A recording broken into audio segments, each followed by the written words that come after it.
Jesus. I believe in him. And there's a lot of people that don't, and he gives you the right to do that. But I just want you to know that faith does have purpose and value, and it can be used intellectually.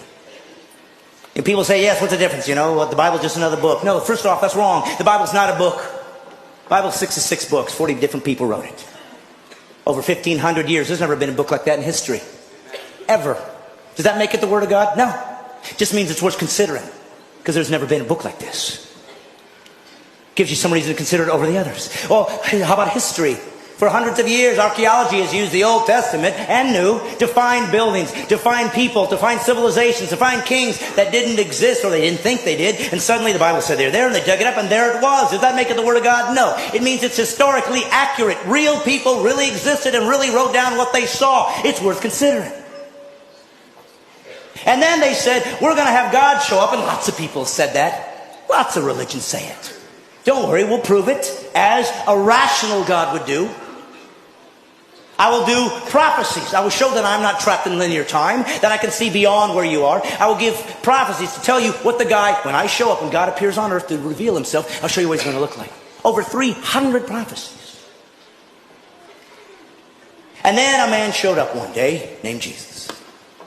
And he said, I'm that guy. And he fulfilled all 300 prophecies.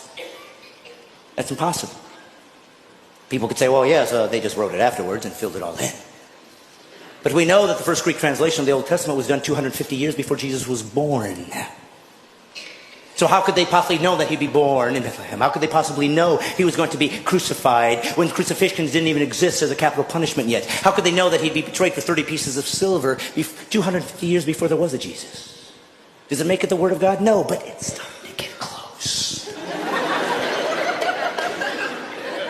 And then Jesus said he would fulfill these things and did miraculous things to prove I'm not just a guy talking like everybody else. Look what I've done. And some people believed and some didn't. That's how humans are. And then he said this, I'm going to prove it to you. I'm going to die. And I'm going to come back to life. Nobody's ever done that. And he died. And all those who were with him, 3 years, ran in fear, as would all of us. And they ran away and they said, I guess we were wrong. And then something happened.